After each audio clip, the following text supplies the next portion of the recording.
Vous écoutez la leçon biblique de l'Église de la Science chrétienne indépendante de Plainfield, située à Plainfield, New Jersey, États-Unis d'Amérique. Sujet: l'irréalité. Texte d'or: Ésaïe. Qui a cru à ce qui nous était annoncé? Qui a reconnu le bras de l'Éternel? Lecture alternée, Romains. Il n'y a donc maintenant aucune condamnation pour ceux qui sont en Jésus-Christ. En effet, la loi de l'esprit de vie en Jésus-Christ m'a affranchi de la loi du péché et de la mort.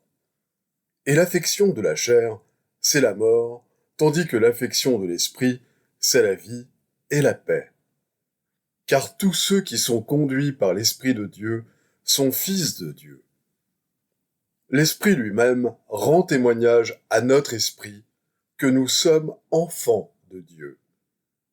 Car j'ai l'assurance que ni la mort, ni la vie, ni les anges, ni les dominations, ni les choses présentes, ni les choses à venir, ni les puissances, ni la hauteur, ni la profondeur, ni aucune autre créature ne pourra nous séparer de l'amour de Dieu manifesté en Jésus-Christ, notre Seigneur. La Bible. Moïse dit à Dieu: « Qui suis-je pour aller vers Pharaon et pour faire sortir d'Égypte les enfants d'Israël ?» L'Éternel lui dit: « Qu'y a-t-il dans ta main ?» Il répondit: « Une verge. » L'Éternel dit: « Jette-la par terre. » Il la jeta par terre, et elle devint un serpent. Moïse fuya devant lui. L'Éternel dit à Moïse: « Étends ta main, et saisis-le par la queue. » Il étendit la main, et le saisit, et le serpent redevint une verge dans sa main.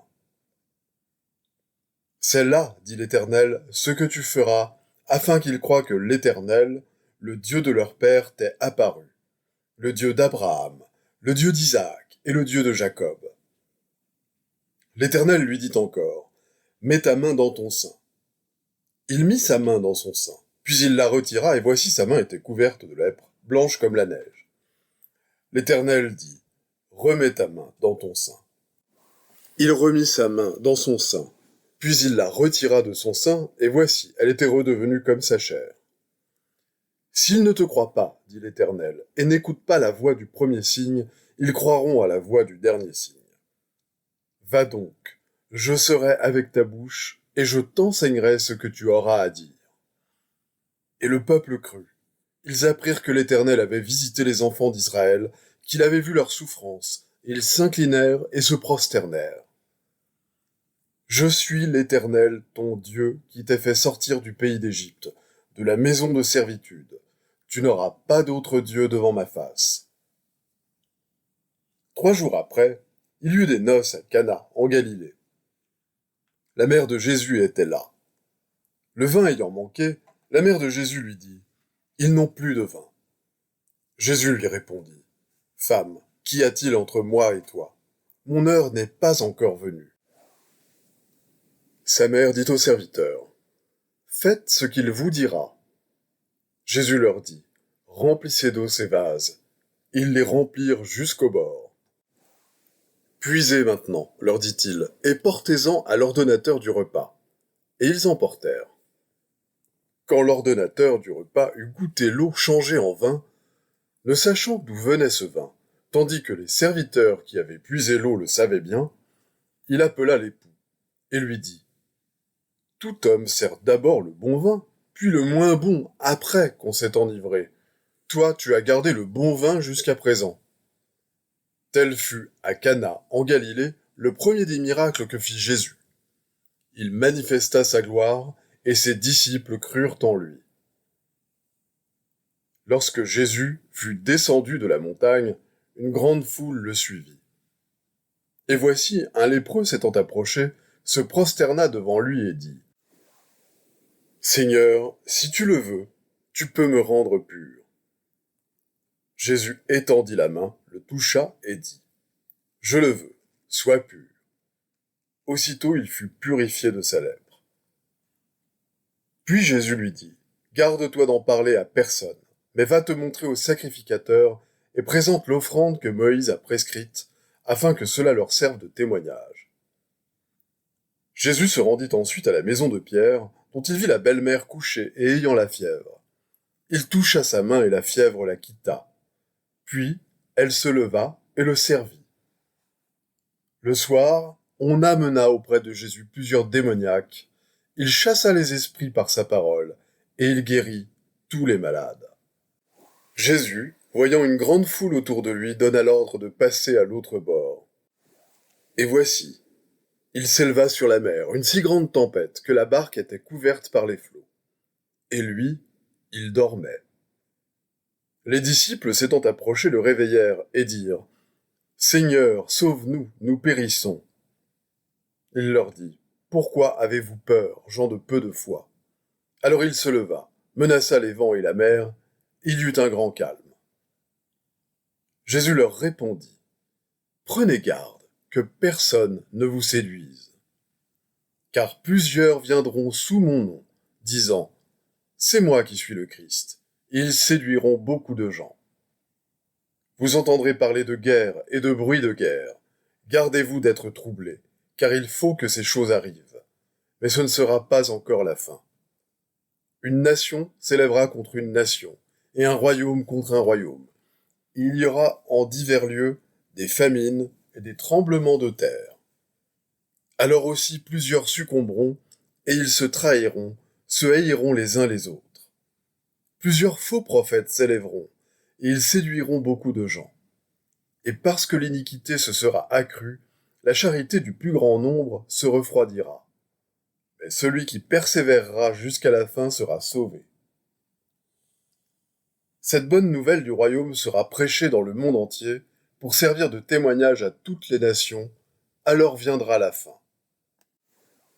L'affection de la chair est inimitié contre Dieu, parce qu'elle ne se soumet pas à la loi de Dieu et qu'elle ne le peut même pas. Or ceux qui vivent selon la chair ne sauraient plaire à Dieu.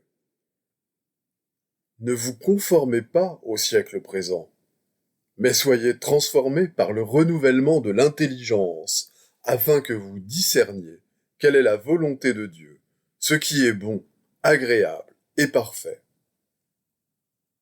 Je vais maintenant lire les passages corrélatifs tiré du livre d'études de la science chrétienne, Science et santé avec la clé des Écritures de Mary Baker Eddy.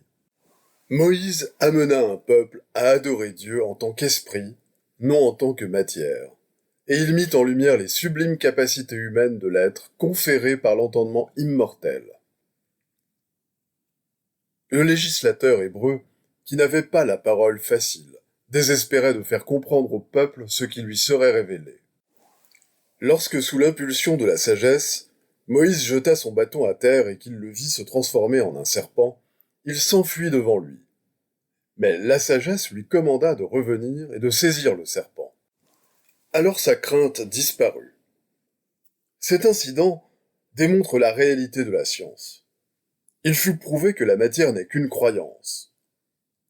Le serpent, le mal, au commandement de la sagesse, fut détruit par la compréhension de la science divine, et cette preuve fut un bâton sur lequel il put s'appuyer. L'illusion de Moïse n'eut plus le pouvoir de l'effrayer lorsqu'il découvrit que ce qu'il voyait apparemment n'était en réalité qu'une phase de la croyance mortelle. Il fut démontré scientifiquement que la lèpre était une création de l'entendement mortel et non un état de la matière, lorsque Moïse mit une première fois sa main dans son sein et l'en retira blanche comme neige, atteinte de la maladie redoutée, et qu'aussitôt il fit reprendre à sa main son état naturel par le même simple procédé.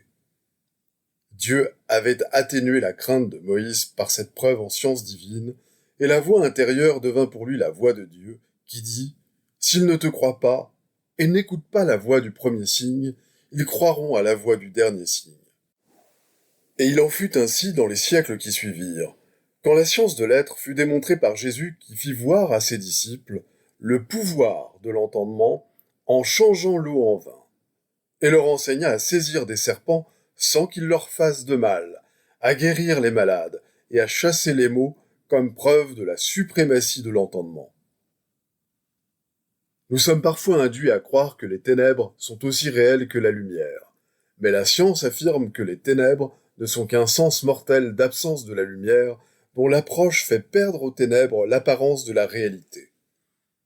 De même, le péché et le chagrin, la maladie et la mort sont l'absence hypothétique de la vie, Dieu, et s'enfuient comme des fantômes de l'erreur devant la vérité et l'amour. Le christianisme, tel que Jésus l'enseignait, n'était pas un credo, ni un système de cérémonie, ni une dispensation spéciale d'un Jéhovah ritualiste, mais c'était la démonstration de l'amour divin qui chasse l'erreur et guérit les malades, non pas simplement au nom du Christ, la vérité, mais par la démonstration de la vérité, comme il en va nécessairement dans les cycles de la lumière divine. La philosophie humaine a fait Dieu semblable à l'homme. La science chrétienne fait l'homme semblable à Dieu. La première est erreur, la seconde est vérité.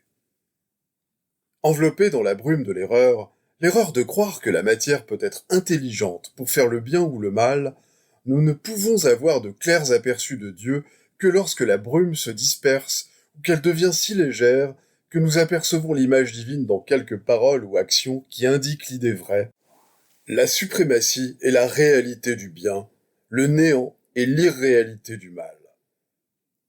Les Écritures impliquent que Dieu est tout en tout. Il s'ensuit que rien ne possède de réalité ni d'existence hormis l'entendement divin et ses idées. Les Écritures déclarent aussi que Dieu est esprit. Par conséquent, dans l'esprit tout est harmonie. Il ne peut y avoir de discordance. Tout est vie et il n'y a pas de mort. Tout dans l'univers de Dieu exprime Dieu. Dieu n'est pas le créateur d'un entendement mauvais. En réalité, le mal n'est pas entendement. Il nous faut apprendre que le mal est la terrible tromperie, l'effroyable irréalité de l'existence. Le mal n'est pas suprême, le bien n'est pas impuissant. Les prétendues lois de la matière ne sont pas non plus au premier rang, et la loi de l'esprit au second. Sans cet enseignement, nous perdons de vue le Père parfait ou principe divin de l'homme. Le corps n'est pas au premier rang et l'âme au dernier, et le mal n'est pas plus puissant que le bien. La science de l'être rejette ce qui est manifestement impossible, tel que l'amalgame de la vérité et de l'erreur dans la cause ou dans les faits. La science sépare l'ivraie du froment à l'époque de la moisson. La science de l'entendement détruit tout mal. La vérité, Dieu, n'est pas l'auteur de l'erreur. Le péché, la maladie et la mort doivent être classés comme effets de l'erreur. Pour saisir la réalité et l'ordre de l'être dans sa science, il vous faut commencer par considérer Dieu comme le principe divin de tout ce qui existe réellement. L'esprit, la vie, la vérité, l'amour ne font qu'un et sont les noms bibliques pour désigner Dieu. Toute substance, toute intelligence, toute sagesse, tout être, toute immortalité, toute cause et tout effet appartiennent à Dieu. Ce sont là ses attributs, les manifestations éternelles de l'infini principe divin, l'amour. Nulle sagesse n'est sage, hormis sa sagesse. Nulle vérité n'est vraie que la vérité divine. Nul amour n'est aimable que l'amour divin. Nulle vie n'est vie que la divine. Nul bien n'existe sauf le bien que Dieu accorde. Dieu est ce que le proclament les Écritures. Vie, vérité, amour. L'esprit est principe divin, et le principe divin est amour, et l'amour est entendement. Et l'entendement n'est pas à la fois bon et mauvais, car Dieu est entendement. Par conséquent, il n'y a en réalité qu'un seul entendement, parce qu'il y a un seul Dieu. Il n'y a qu'un chemin qui mène au ciel, à l'harmonie, et en science divine, le Christ nous montre ce chemin. Ce chemin consiste à ne connaître aucune autre réalité, à n'avoir aucune autre conscience de vie que le bien, Dieu et son reflet, et à nous élever au-dessus des prétendues douleurs et plaisirs des sens. L'unique ego, l'unique entendement ou esprit, appelé Dieu, est individualité infinie qui donne toute forme, toute grâce et reflète en l'homme et les choses individuelles et spirituelles la réalité et la divinité. Les croyances à la souffrance, au péché et à la mort sont irréelles.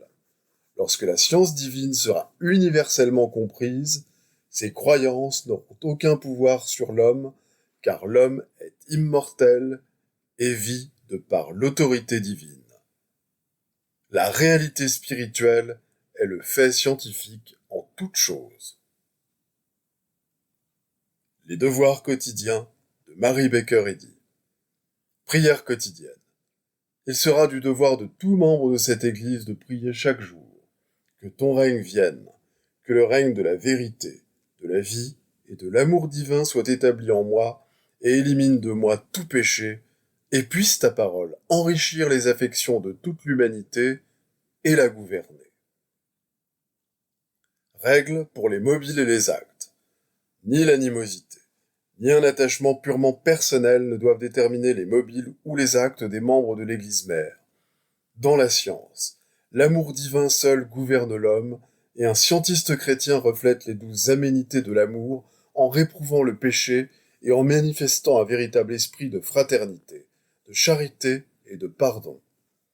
Les membres de cette Église doivent journellement veiller et prier pour être délivrés de tout mal, pour ne pas prophétiser, juger, condamner, conseiller, influencer ou être influencés d'une manière erronée.